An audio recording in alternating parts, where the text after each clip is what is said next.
Halo semua, karena banyak teman-teman yang minta saya menanggapi Mualaf Channel, jadi saya buatkan video ini untuk teman-teman yang minta. Oke, kita mulai aja ya.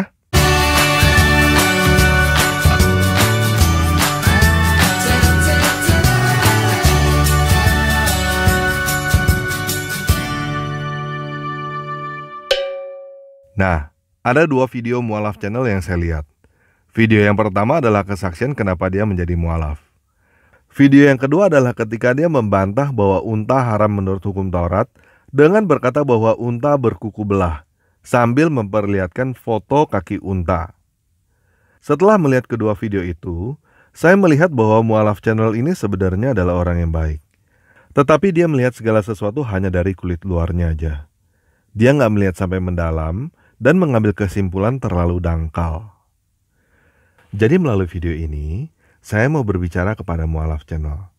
Saya akan berusaha menggunakan bahasa yang sangat-sangat sederhana dan sangat-sangat pelan supaya kamu bisa paham. Oke? Nah, yang pertama saya akan menanggapi tentang unta dulu ya. Kita belajar pelan-pelan aja ya. Coba sekarang kamu lihat kaki kamu sendiri. Seharusnya pada setiap kaki kamu ada 5 jari. Dan masing-masing jari ada kukunya. Betul ya? Nah, kamu bisa disebut makhluk berkuku 5. Bukan makhluk berkuku belah 5.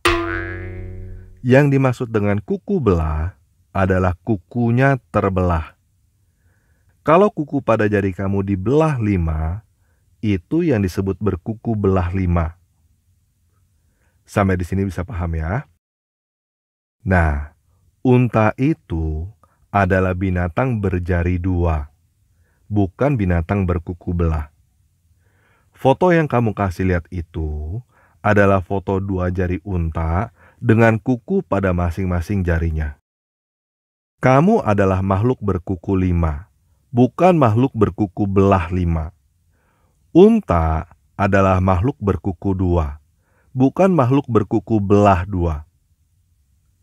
Kalau kamu nggak percaya, silakan hentikan video ini sekarang. Googling dulu dengan kata kunci camel has how many fingers.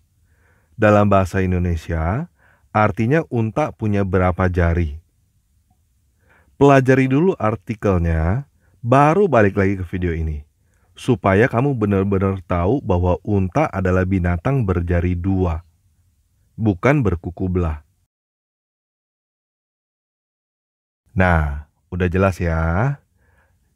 Jadi foto kaki unta yang kamu tunjukkan itu adalah bukti bahwa kamu mengambil kesimpulan terlalu dangkal. Kamu melihat segala sesuatu hanya dari luarnya aja, tanpa melihat apa yang ada di dalamnya. Itu juga yang saya lihat dari kesaksian kenapa kamu menjadi mualaf. Kamu melihat Alkitab dengan cara yang sangat dangkal. Sama dangkalnya seperti cara kamu melihat foto kaki unta. Kamu melihat foto kaki unta, di situ ada 2 kuku, kamu langsung mengambil kesimpulan bahwa unta berkuku belah, tanpa kamu mempelajari lebih mendalam. Jadi saya mau kasih masukan sedikit untuk kamu. Kamu mau terima bagus, nggak mau terima juga nggak apa-apa. Saya nggak tahu kamu belajar sendiri atau diajarin orang. Kalau kamu belajar sendiri, saya mau kasih masukan supaya kamu belajar lebih mendalam sebelum kamu mengambil kesimpulan. Kalau kamu diajarin orang lain, saya mau berkata bahwa kamu belajar dari orang yang salah. Karena kamu diajarin untuk menjadi lebih bodoh. Mending kamu cari guru lain yang bisa bikin kamu lebih pintar. Oke? Nah, saya mau kasih sedikit tips untuk kamu. Gunakan foto unta yang kamu dapatkan itu untuk tes guru kamu. Kalau guru kamu langsung berkata, "Oh iya, kamu benar, unta berkuku belah." Itu tandanya guru itu sama nggak taunya seperti kamu. Dan dia cuma ngomong apa yang mau kamu dengar supaya kamu seneng. Kamu tidak akan menjadi pintar dan mendapatkan kebenaran dari guru seperti itu. Segera pecat guru seperti itu, cari guru yang lain. Oke? Nah, sekarang saya mau sedikit menanggapi video kesaksian kenapa kamu jadi mualaf. Kamu berkata bahwa setiap orang menanggung dosanya sendiri. Kamu mau menanggung dosamu sendiri, makanya kamu menolak penebusan Yesus. Ya kan? Begini, sekarang kita mulai dari nol aja ya. Kita nggak usah bicara tentang surga neraka dulu. Kita nggak usah bicara tentang Tuhan dulu. Karena kamu tidak tahu apa-apa mengenai apa yang terjadi setelah kematian. Unta berjari dua aja kamu nggak tahu. Kamu tahu apa tentang surga neraka dan Tuhan? Kamu nggak tahu apa-apa. Jadi supaya kamu nggak ngulangin kesalahan yang sama seperti kasus foto unta, sekarang kamu lupakan dulu apa yang sudah kamu yakini selama ini. Lupakan semua yang sudah diajarkan kepadamu, baik itu guru Islammu atau guru Kristenmu. Kita mulai dari nol lagi, dan saya akan gunakan bahasa yang sangat sederhana supaya kamu mengerti. Jadi sekarang kita nggak usah pikirin tentang apa yang terjadi setelah kematian. Kita pikirin kenyataan yang pasti-pasti aja ya. Nah, pertama kita sama-sama sepakat bahwa merampok itu dosa kan ya. Kalau saya merampok, saya berdosa kan. Nah, kalau saya merampok kamu habis-habisan, semua hartamu saya ambil, sampai kamu nggak punya apa-apa. Sampai kamu nggak punya kendaraan, nggak punya handphone, nggak punya uang, bahkan sampai nggak punya makanan untuk kasih ke anak istri kamu. Siapa yang sudah pasti menanggung dosa saya? Yang sudah pasti menanggung dosa saya adalah kamu. Kamu dan keluarga kamu yang menanggung dosa saya. Kamu yang menanggung malu, menanggung lapar, menanggung segala kesusahan karena saya merampok kamu. Kamu yang menderita karena dosa saya. Saya yang merampok, kamu yang kena akibatnya. Saya yang berdosa, kamu yang nanggung. Bahkan bukan hanya kamu yang menanggung dosa saya. Keluarga kamu juga menanggung dosa saya. Mungkin anak kamu yang tadinya kamu bisa belikan mainan baru jadi nggak bisa. Bahkan mungkin anak kamu malah mesti berhenti sekolah karena kamu nggak punya ongkos untuk anak kamu sekolah. Nah, coba kita bayangin yang lebih ekstrim lagi ya. Anak kamu sakit dan harus segera kamu bawa ke rumah sakit. Karena saya merampok kamu, anak kamu tidak bisa dibawa ke rumah sakit dan akhirnya anak kamu meninggal. Saya yang merampok, anak kamu yang kehilangan nyawa. Anak kamu yang menjadi korban karena dosa saya.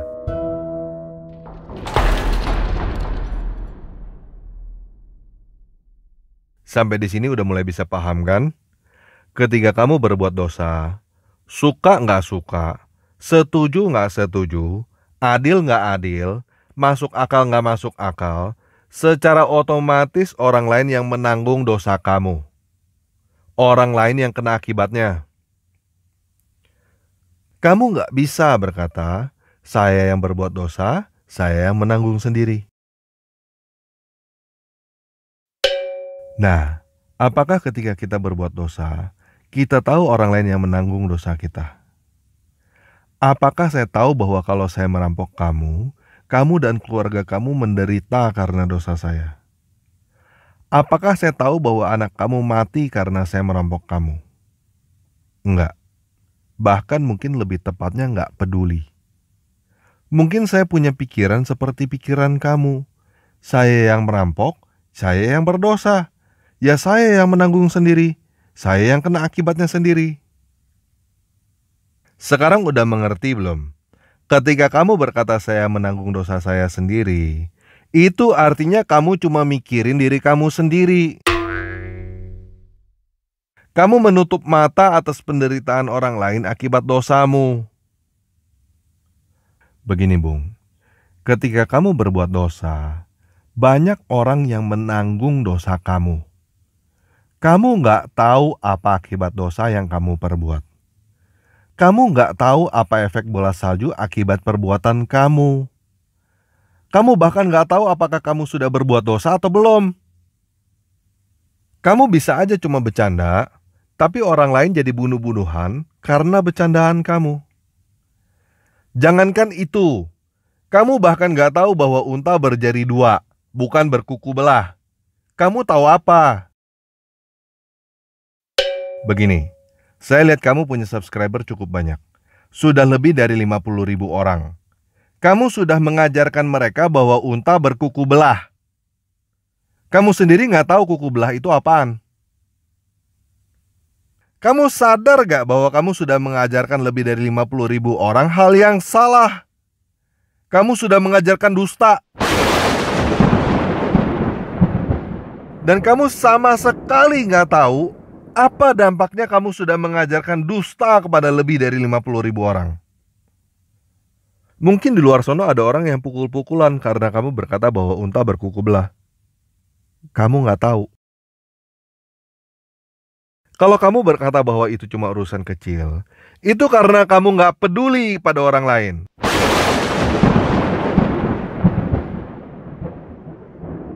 Dan kamu masih berani berkata bahwa kamu yang menanggung kesalahan kamu sendiri. Bagaimana caranya kamu menanggung dosamu sendiri? Coba kamu pikir benar-benar.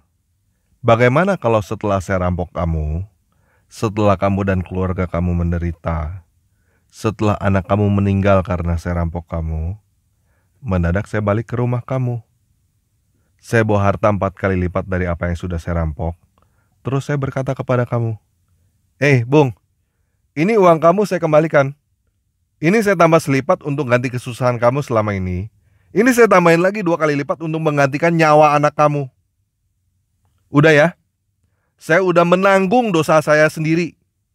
Kamu sudah tidak menanggung dosa saya lagi. Saya sudah tidak punya dosa apa-apa lagi kepada kamu. Sudah impas.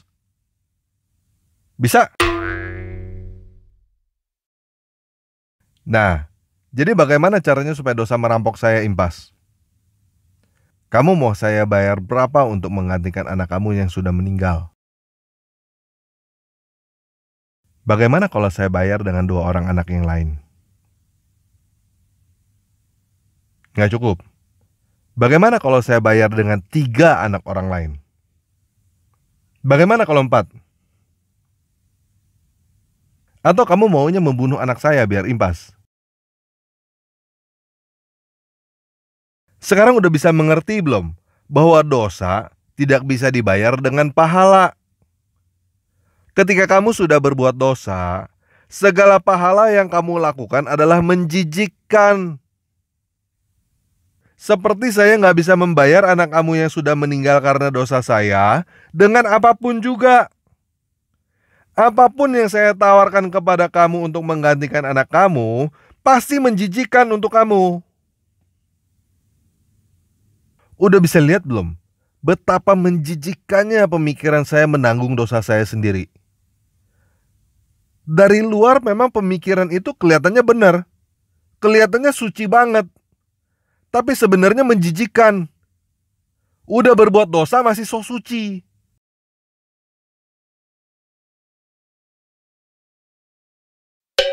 Nah, kalau kamu nggak mau saya menggantikan anak kamu yang sudah meninggal dengan apapun juga, dan kamu juga nggak mau balas dendam membunuh anak saya, itu artinya kamu mengampuni. Dan kalau kamu mengampuni, bukankah artinya kamu sudah mengorbankan anak kamu untuk saya? Bukankah jika kamu mengampuni, kamu melakukan hal yang tidak masuk akal?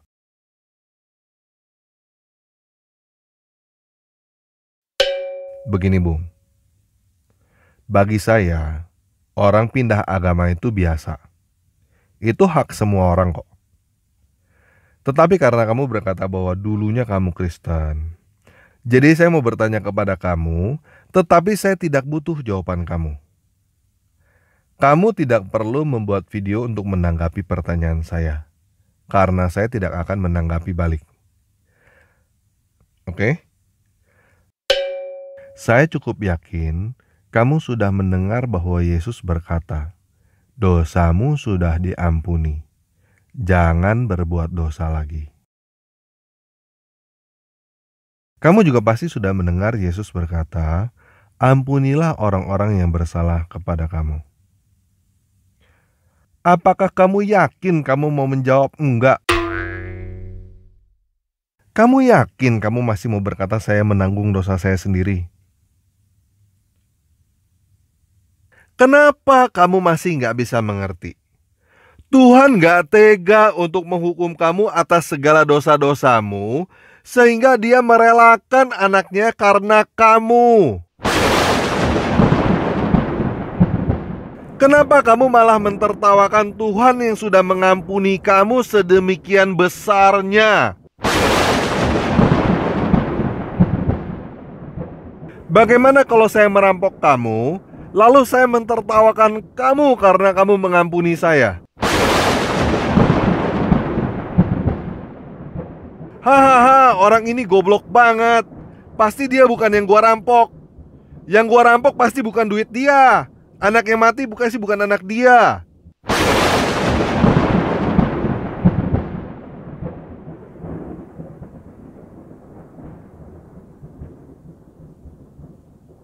Ngerti gak? Apakah kamu mau memaksa Tuhan supaya Dia tega menghukum kamu?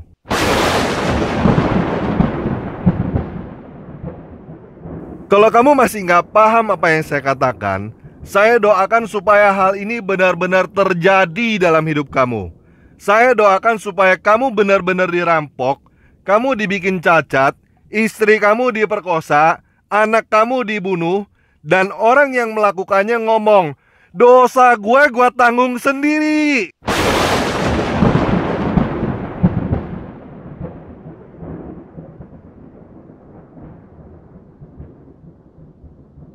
Semoga kamu punya cukup kepandaian untuk mengerti bahwa Tuhan menderita untuk mengampuni kamu, tanpa harus hal itu terjadi dalam hidup kamu. Oke, itu aja dari saya. Sekian video kali ini. Yesus Kristus mengasihi kamu.